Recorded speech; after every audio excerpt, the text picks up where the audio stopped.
அனைவருக்கும் என்னுடைய வணக்கம். மாண்புமிகு முதல்வர் அவர்களுக்கும் மாண்புமிகு துணை முதல்வர் அவர்களுக்கும் கல்வித்துறை அமைச்சர் அன்பில் அவர்களுக்கும் மற்றும் அமைச்சர் பெருமக்கள் பெரியவர்கள் அனைவருக்கும் என்னுடைய வணக்கம். கல்வியை பற்றி நான் நிறைய யோசிச்சிருந்தேன், பட் சில கருத்துக்கள் மட்டும் சொல்லலாம்னு நினச்சிக்கிட்டு இருக்கேன். கல்வியை பற்றி 2000 வருடங்களுக்கு முன்னால் ஒரு பாண்டிய மன்னன் அவர் ஒரு பாடல் எழுதியிருக்கிறார். திரு பாலகிருஷ்ணன் ஐயா வந்து பல இடங்கள் அதை பற்றி பேசியிருக்கிறார். அதோடைய கடைசி 4 வரிகள் ரொம்ப முக்கியமானது. வேற்றுமை பொருந்திய நாற்பால் உள்ளும் கீழ்ப்பால் ஒருவன் கற்பின் மேற்பால் ஒருவனும் அவன் கண் படுமே அப்படின்னு சொல்கிறார். கல்விக்கு வந்து 2 குணங்கள் இருக்குது.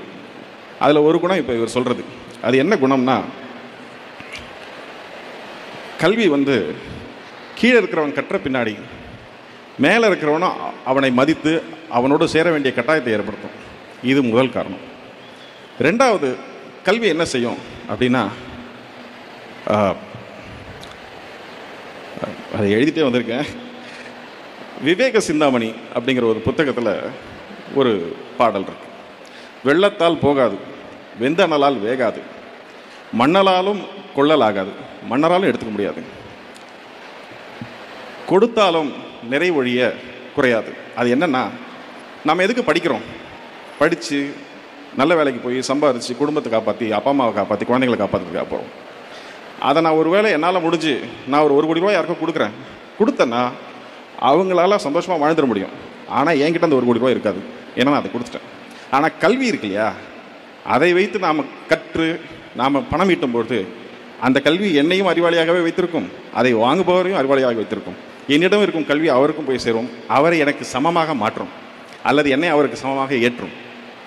இதனால தான் கல்வியை வந்து கற்கக்கூடாதுன்னு பழங்காலத்திலிருந்து இன்னைக்கு வரைக்கும் தடுத்துக்கிட்டே இருக்காங்க. இது ரொம்ப ரொம்ப முக்கியமான பாயிண்ட். கற்றுக்கிட்டு வந்திருந்த நாம் ஏன் நடுவில் கல்வியை இழந்தோன்றதை யோசிக்கணும். 2 விதமான கருத்தியல்கள் இருக்குது கல்வியை சார்ந்து. ஒன்று திராவிட கருத்தியல், எல்லாரும் படிக்கணும், எல்லாரும் அறிவாளியாக இருக்கணுங்கிறது. இதை வந்து இப்போ நான் சொன்னேன் இல்லைங்களா, இந்த பாண்டிய நெடுஞ்செழியன் காலத்திலிருந்து போன செஞ்சுரியில் இருந்த பாரதியார் வரைக்கும் அவர் கூட சொல்லியிருக்காரு, அன்னச்சத்திரம் 1000 நாட்டலும் ஆலயம் 10000 கட்டலும் அப்படின்னு சொல்லி அதோடைய எண்டில் என்ன சொல்லியிருக்காருன்னா, இன்னும் பல புண்ணியங்களை தாண்டி கோடி மடங்கு பெரிய புண்ணியம் அங்கே ஒரு ஏழைக்கு கல்வி அறிவித்தல்னு சொல்லியிருக்கிறார். அப்படிப்பட்ட ஒரு புண்ணியமான செயல் வந்து கல்வி அறிவிக்கிறது. இப்போது ஆரிய கருத்தியலில் என்ன நடந்திருக்குன்னா, கற்கணும்னு ஆசைப்பட்ட ஒரு பையன் போய் ஒரு ஆசிரியர்கிட்ட கற்கணும்னு கேட்டபொழுது, நீங்கள் எந்த ஆளுன்னு கேட்டு உனக்கு சொல்லித்தர மாட்டேன்னு அனுப்பிச்சிட்டார். ஆனால் அவனே போய் வில்வித்தை கற்றுக்கிட்டு அவர்கிட்ட போய் நின்னபோது அவருடைய கட்டை விரலை அவர் வாங்கிட்டார். அவர்கிட்ட போய் கர்ணன் பின்னாடி கற்றுக்கணும்னு நினச்ச பொழுது கர்ணனையும் நீ என்ன ஆளுன்னு கேட்டு அனுப்பிச்சிட்டார்.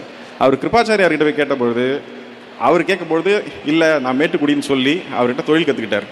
ஆனால் அவரும் அப்படிப்பட்டவர் இல்லைன்னு தெரியும் பொழுது அவர்கிட்ட நீ கற்ற கல்வியெல்லாம் உன்னை விட்டு ஒரு நாள் போய்விடுன்னு சொல்லி சாபம் கொடுத்து அதையும் பிடிங்கிறார்.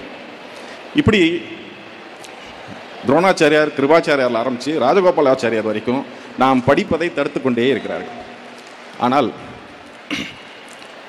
இந்த கொள்கைக்கு எதிராக சமத்துவம் இருக்கக்கூடாதுன்னு சொல்கிற இடத்துல சமத்துவமும் சமூக நீதியும் இருக்கணும்னு சொல்கிற ஒரு கட்சி ஒரு கொள்கை ஆட்சியில் இருக்கும் பொழுது அவங்க எல்லாரையும் படிக்க வைக்கிறதுக்கு எத்தனை திட்டங்கள் முடியுதோ அத்தனை திட்டங்களையும் போடுறாங்க. காலை உணவு கொடுக்குறாங்க, நான் முதல்வன் இருக்குது, முதல்வன் இருக்குது, இந்த இப்படி அவங்க ஒரு வரிசையாக திட்டங்கள் போட்டு எப்படியாவது படிச்சிருக்கன்றாங்க. நீங்கள் கட்டணம் இல்லாமல் பேருந்து கொடுக்குறாங்க, வேற யாரும் ஆட்சி பண்ணாலும் அவங்க வந்து மடிக்கணினி கொடுக்குறாங்க, சைக்கிள் கொடுக்குறாங்க, எப்படியாவது படித்து மேலே போயிருங்கிறாங்க. இதை தடுப்பதற்கு அவங்க முன்ன கட்டைவரில் கேட்ட மாதிரி கர்ணனுக்கு அம்னீஷியா கொடுத்த மாதிரி இப்போ புதிய கல்விக் கொள்கையை ஒன்று கொண்டாந்து உங்களோட தடுக்கிறத தடுக்க பார்க்குறாங்க. இதை இப்படி அவங்க தடுத்து இதை ஏற்க மாட்டோம்னு சொன்னவங்களுக்கு நமக்கு நியாயமாக வர வேண்டிய 2150 கோடி பணத்தை தரமாட்டேன்னு சொல்கிறாங்க.